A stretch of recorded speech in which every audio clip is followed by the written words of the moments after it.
at tinatawag na tayo ng bundok.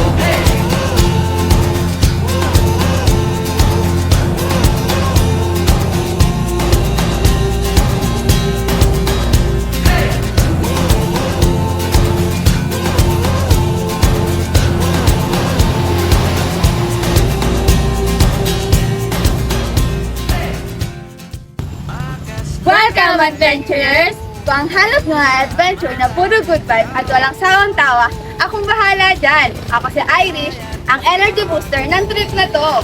Stunning trips, pristine beaches, and hidden gems waiting to be explored. Ako si Angel, ang tour guide na may energy na parang unlimited price.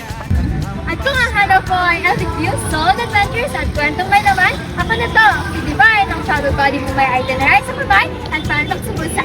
At kung ang travel goals mo naman ay sulit, it's on me. Ako si Lamis, ang travel bestie mo may dalang mapa. Kaya samahan nyo kami as we discover experience at mag-fall in love sa ganda na Dingalan, Aurora! Dingalan was once part of Nueva Ecija bago naging parte ng Aurora noong 1956. Kaya naman makikita natin ang impluwensya ng dalawang probinsya.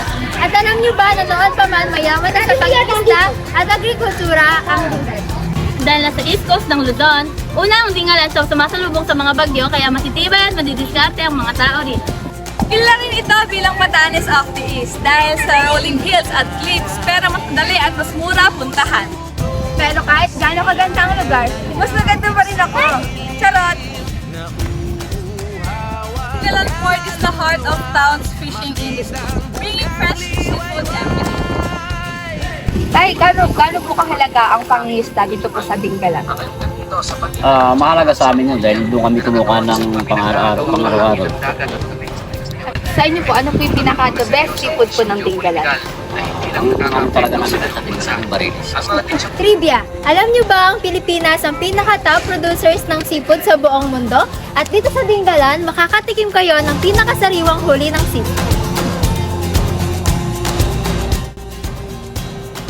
Ay, ano po yung pinaka-mabenta niyo sa isda dito sa Pilipinas? Yelipin, saka pangpan. Ano po yung pinakamasarap na luto ng yellowfin tuna? Sinigang. Welcome to Siwol. Alam niyo bang itong Siwol na ito ay hindi lang pampaganda ng view. Malagang bahagi rin ito para sa proteksyon ng baybayin ng Dingalan. Dahil nasa harap ito ng Pacific Ocean, kailangan ng strong Siwol para iwas sa tititing alon at storm surge. Kumbaga, ito ay nagsisilbing shield laban sa mga malalakas na hampas ng dagat. Bonus na rin na Instagrammable ang lugar na ito. Travel buddy, ipakita mo na yan! Magtago papalayo sa mas tahimik at payapang mundo. At dahil ang Dingalan ang tinatawag na Batanes of the East, perfect ito for sunrise viewing. Imagine gumigising ka na umaga tapos makakita ka ng sunrise na sumisikat mula sa Pacific Ocean. At tinatawag na tayo ng bundok.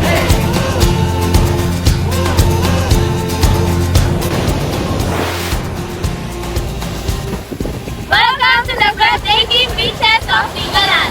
Proud ng akul na dagat, preskong hangin, Manaming nakaka-relax ay siguradong mapapawaw ka! ay oo, hindi lang pang relax, pang adventure din ang mga beaches. At syempre, ang archery Falls. Sa maraming tao, tumiwalay at magtago sa maingay. Alam niyo ba, dahil walang nakaharang may isda, kitang-kita dito Dingalan ang perfectong sunrise na sumisikat diretso mula sa dagat. Kaya pala sobrang ganda ng pag-angat ng araw. Sobrang bagal. Sobrang ganda lang. Fun fact, alam niyo ba na ang sunrise ay dahil sa Rayleigh scattering? Mas natipil niyo ito ang blue light kaya naiiwan ang warm tones na color orange at pink. At sinyalis ito ng maparating na magandang panahon. Buti na lang perfect ang araw na ito para sa marami pong pagtutuklas. Tara na! Hello travel buddies! Another day, another adventure!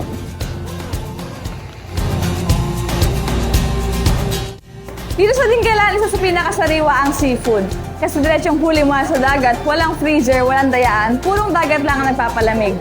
Fun fact, ang palengke natin ay hindi lang bilihan ng pagkain, kundi bahagi na rin ng ating kultura. Dito, nagkakakwentuhan, nagkakapalitan ng balita at minsan nagkakaibigan pa.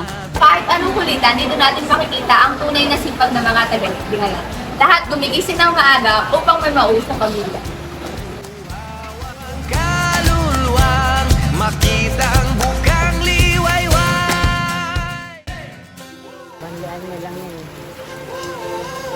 Nilalagyan daw po ng itlog na pula.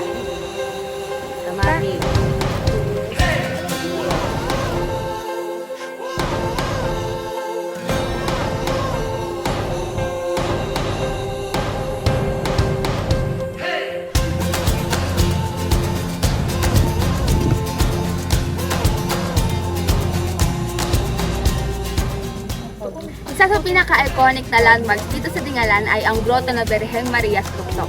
Kaya sikat ito for pilgrimage at meditation spot.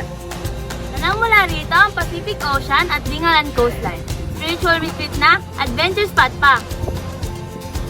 Alam niyo ba na ang debosyon ng mga Dingalenyo ay sumasalamin sa kultura at paniniwala nila? Dahil dito ay pinatayo ang grotto ni Nuestra Señora de la Paz Ibn Biyahe na ang patron ng kapayapaan at pagbuting kagulang lakbay na nakaharap sa dagat Pasifiko. Ito ay binuo ng September 2020 na nagsisiping faith tourism attraction para sa mga bibisita sa Dingalan. Kung hanap niyo ay adventure, nature, and chill vibes, Dingalan is waiting for you. Pero warning lang, once na maranasan mo ang Dingalan, siguradong babalik-balikan mo. Kaya ano pang hinihintay niyo, travel buddies? Tara na sa Dingalan!